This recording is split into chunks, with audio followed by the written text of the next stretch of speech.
بسم اللہ الرحمن الرحیم۔ السلام علیکم۔ قمر میکن ایک نئی ویڈیو کے ساتھ آپ سے مخاطب ہوں۔ اس وقت شہر اقتدار کے اندر جو کھیل جاری ہے وہ آپ کے سامنے رکھتے ہیں، اور کھیل جو ہے اس میں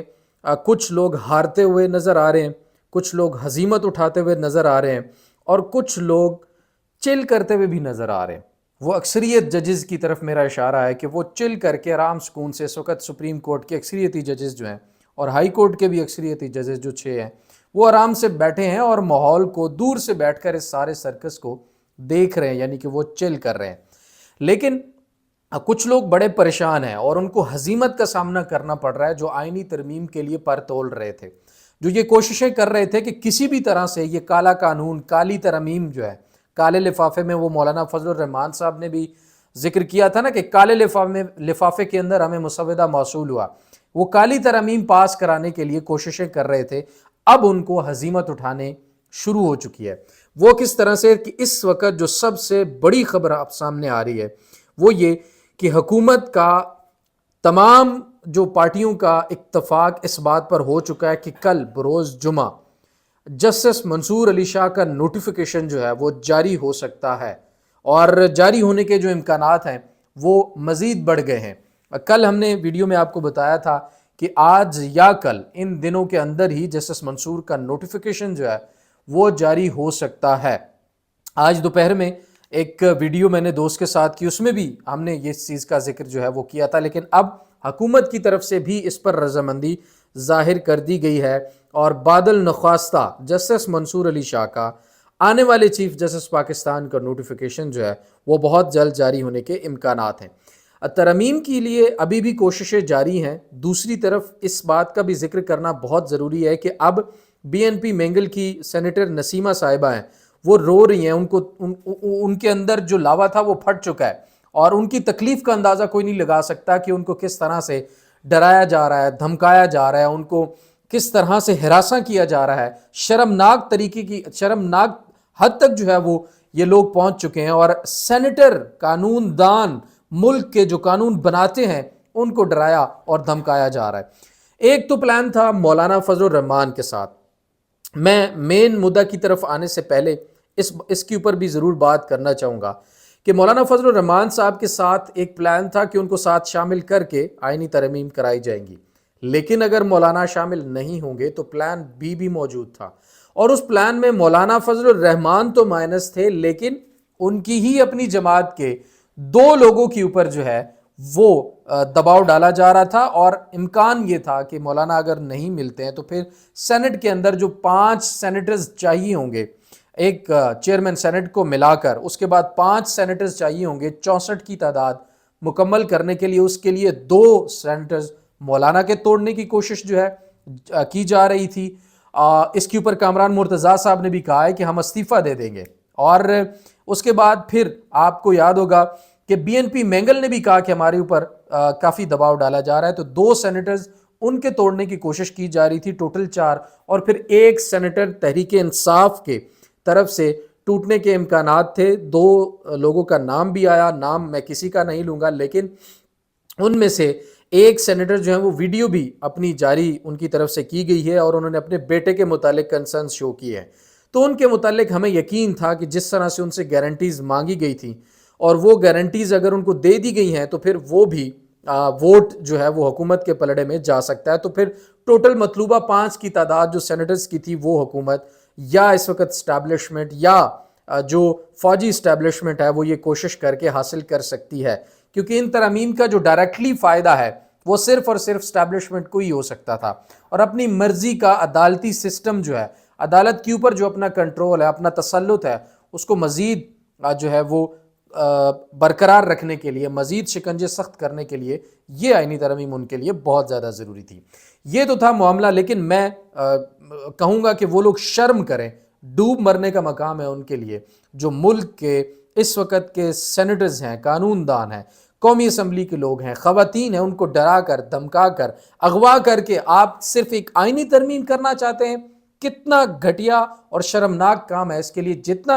جتنی بھی مذمت کی جائے وہ کم ہے۔ اور قاضی فائز عیسیٰ صاحب نے اس کے اوپر مہر ثبت کی ہے 63A کا فیصلہ دے کر۔ انہوں نے یہ حکم نامہ جاری کر کے لائسنس دے دیا ہے ان لوگوں کو جو پہلے سے لوگوں کو اغوا کر رہے تھے، ڈرا رہے تھے، دھمکا رہے تھے، اور اب ایک آئینی ترمیم کے لیے اپنا تسلط برقرار رکھنے کے لیے، پورے ملک کا بیڑا غرق کرنے کے لیے وہ لوگ تیار ہیں۔ وہ نہ دیکھ رہے ہیں کسی کی ماں کو، نہ وہ دیکھ رہے ہیں کسی کی بہن ہے، نہ وہ یہ دیکھ رہے ہیں کہ کس کی بیٹی ہے، کس کی بہو ہے، وہ لوگوں کو اٹھا رہے ہیں، مار رہے ہیں، زبردستی ان کی وفاداریاں تبدیل کرنے کی جو کوششیں ہیں وہ اس وقت جاری، اور یہ انتہائی گھٹیا، بھدا، گندا اور شرمناک ترین کھیل ہے۔ اس کی جتنی مذمت کی جائے وہ کم ہے۔ بہرحال اب اگر یہ آئینی ترمیم سیاست دانوں کو ناکام بنانی ہے اور وہ زبردستی کسی کے کہنے پر ووٹ نہیں کرنا چاہتے، تو ان کی طرف سے جو کامران مرتضیٰ صاحب نے بھی جیسا کہا کہ جو دھمکی ہے استعفے کی وہ ضرور آنی چاہیے، اور سیاست دانوں کو اب اس بات پر سٹینڈ ہر صورت جو ہے وہ لینا چاہیے۔ اب آتے ہیں اپنی ویڈیو کے دوسرے حصے کی طرف، جو آج آئینی ترمیم کے خلاف درخواست تھی عابد زبیری صاحب کی، اور اس میں حامد خان صاحب وکیل تھے۔ سپریم کورٹ کے اندر اس کی جو سماعت ہوئی، پچھلی ویڈیو میں بھی ہم نے اس کا حوالہ آپ کے سامنے رکھا، لیکن ایک اور واقعہ بھی اس کے اندر ہوا، وہ اس کو تھوڑا سا ایلیبوریٹ کرنا بہت ضروری ہے، کیونکہ اس میں قاضی فائز عیسی صاحب نے ایک بڑی اہم پٹیشن کی طرف اشارہ کیا، اور حامد خان صاحب سے کہا کہ حامد خان صاحب اور ساتھ میں ان کے جو ہے وہ عابد زبیری صاحب بھی تھے، ان کو بھی کہا کہ آپ کو پتہ ہے کہ میں ایک اور بھی آپ کا کیس پڑا ہوا ہے، اور وہ میرے دور میں نہیں لگا، وہ میرے بعد لگے گا۔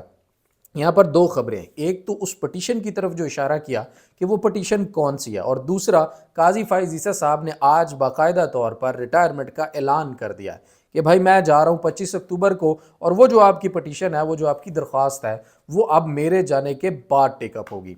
قاضی صاحب بہت شکریہ، آپ جا رہے ہیں، الوداع۔ لیکن اب بڑا سوال یہ ہے کہ وہ کون سی پٹیشن تھی؟ آپ قاضی صاحب کو وہ پٹیشن یاد ہے، اور انہوں نے حامد خان اور عابد زبیری صاحب کو بھی اس کا حوالہ دیا، لیکن حیران کن طور پر پھر ان سے پوچھا بھی قاضی فائز عیسی صاحب نے کہ آپ کو سمجھ گئے نا آپ کہ میں کون سی پٹیشن کی بات کر رہا ہوں؟ تو پھر دونوں حضرات نے کہا کہ جی ہم سمجھ گئے ہیں۔ تو قاضی صاحب نے کہا کہ وہ میرے دور میں نہیں لگی، لیکن وہ میرے بعد لگے گی، جس پر حامد خان صاحب نے کہا کہ آپ کی محبت ہے، بہت شکریہ آپ کا۔ اچھا، اس کے بعد جناب دونوں حضرات وہاں سے اپنی درخواست واپس لے لی، جو آئینی ترمیم کے خلاف تھی، جو اصل جس کی سماعت ہو رہی تھی اس کو خارج کر دی گیا واپس لینے کی بنیاد پر۔ تو دونوں حضرات باہر آ گئے۔ جب دونوں حضرات باہر آ گئے تو اب صافی حضرات ہم سب لوگ اس کیوریوسٹی میں تھے کہ بھائی وہ کون سی پٹیشن ہے، کیونکہ 2-3 بڑی اہم پٹیشن سپریم کورٹ کے اندر موجود ہے، اور ایک پٹیشن تو ایسی ہے جس کے متعلق عمران خان ذکر کر چکے ہیں کہ جسٹس منصور جب آئیں گے تو وہ پٹیشن ٹیک اپ ہوگی، وہ لگے گی، اور پورا کھیل جو ہے وہ پھر حکومت کا برباد ہو جائے گا اور حکومت ختم ہو جائے گی۔ یہاں تک انہوں نے اڈیالہ جیل کے اندر کہا تھا۔ اب ہم سوچ رہے تھے کہ کون سی پٹیشن ہے، ہم نے دونوں حضرات سے پوچھا، اور یہاں پر آن اے لائٹر نوٹ ہمیں اس چیز کا بھی انکشاف ہوا کہ اس وقت دونوں حضرات کو نہیں پتا تھا کہ قاضی فائز عیسی صاحب کون سی پٹیشن کی طرف اشارہ کر رہے ہیں۔ تو انہوں نے قاضی صاحب سے وہاں سے جان چھڑانے کے لیے کہ ہماری یہاں سے جان چھوٹی، انہوں نے کہا جی ہمیں پٹیشن کا بھی پتہ چل گیا ہے اور آپ کی بڑی مہربانی، انہوں نے اپنی پٹیشن واپس لی، درخواست خارج کروائی اور وہاں سے واپس آ گئے۔ اب جب وہ بار روم میں آئے، بیٹھے، صافی ان کے پاس گئے، ہم دوست احباب ان سے نکلوانے کی کوشش کر رہے تھے کہ قاضی صاحب کا اشارہ کس پٹیشن کی طرف سا، تو عابد زبیری صاحب حامد خان صاحب کی طرف دیکھتے ہیں، حامد خان صاحب عابد زبیری صاحب کی طرف دیکھتے ہیں اور کہتے ہیں نہیں ہمیں تو نہیں پتا کہ کون سی پٹیشن کی طرف قاضی صاحب کا اشارہ تھا، لیکن ہم نے بس کہہ دیا کہ ہاں ہم سمجھ گئے، لیکن ہمیں نہیں پتا کہ کون سی پٹیشنز ہے۔ اب ہم اپنی پروبیبلٹی اگر نکالیں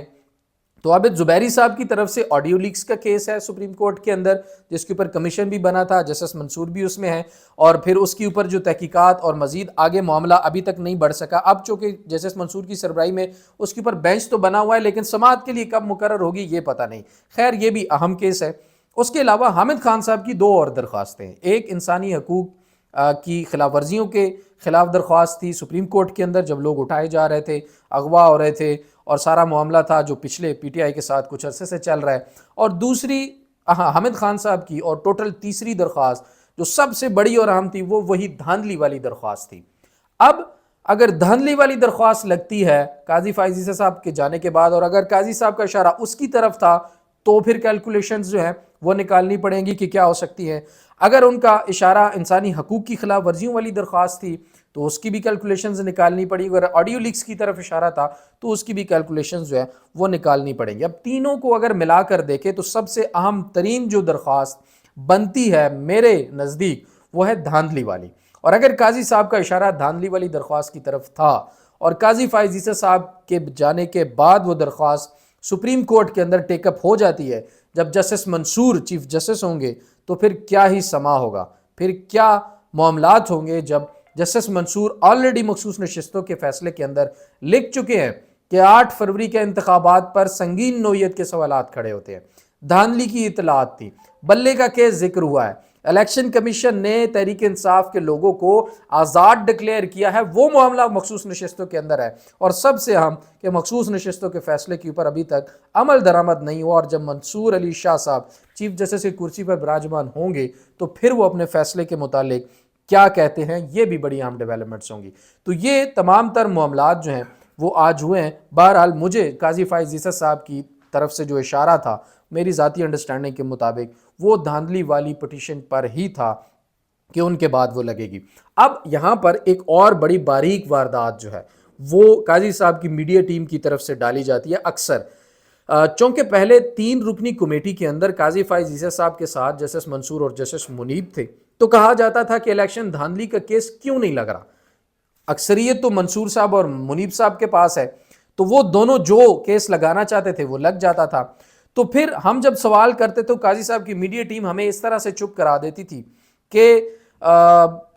ججز کمیٹی کے اندر 3 رکنی کمیٹی جو بینچز بناتی ہے اور کیسز کو لگاتی ہے وہ تو اس میں اکثریت تو منصور صاحب اور منیب صاحب کی ہے، تو الیکشن دھاندلی کا کیس کیوں نہیں لگاتے؟ تو جناب الیکشن دھاندلی کا کیس وہ تب لگاتے جب 3 رکنی ججز کمیٹی کے سامنے جو ایجنڈا آتا ہے، جو کیسز آتے ہیں، ان کے سامنے رجسٹرار جو لسٹ رکھتی ہیں اس میں سے وہ چوز کرتے ہیں۔ اب اگر قاضی فائز عیسی صاحب کی مرضی سے وہ کیسز آئیں ہی نہ 3 رکنی کمیٹی کے سامنے تو پھر وہ فکس کیسے کریں گے، اس کے اوپر بینچ کیسے بنے گا؟ تو یہ ایک باریک واردات جو ہے وہ ڈالی جاتی تھی، جب وہ ایجنڈے کے اندر شامل ہی نہیں کی جاتے کیسز، جب وہ اس قاضی صاحب کی طرف سے وہ رکھے ہی نہیں جاتے، ان کو پریورٹی پہ ہی نہیں لایا جاتا، تو پھر اس کے اوپر 3 رکنی کمیٹی میں اکثریت ہو یا نہ ہو فیصلہ ہی نہیں ہو سکتا۔ تو یہ بھی ایک الزام لگایا جاتا تھا کہ انسانی حقوق کی اتنی خلاف ورزیاں ہو رہی ہیں، اتنی سب سے زیادہ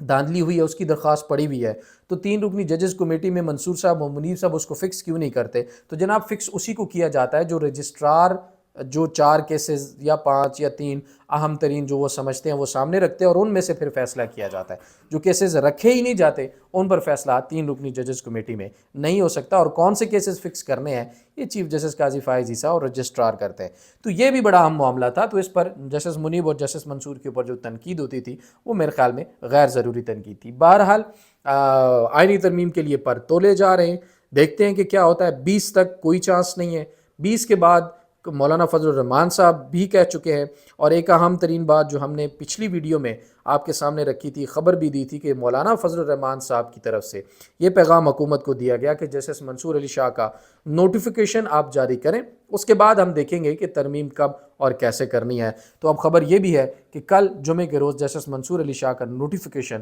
حکومت کی طرف سے جاری کیے جانے کے قوی امکانات ہیں، آلموسٹ کنفرم ہو چکی ہے یہ بات۔ ابھی تک کے لیے اتنا ہی، اپنا بہت سارا خیال رکھیے، کمنٹ سیکشن میں اپنی رائے سے ہمیں ضرور آگاہ کیجیے گا۔ اللہ نگہبان۔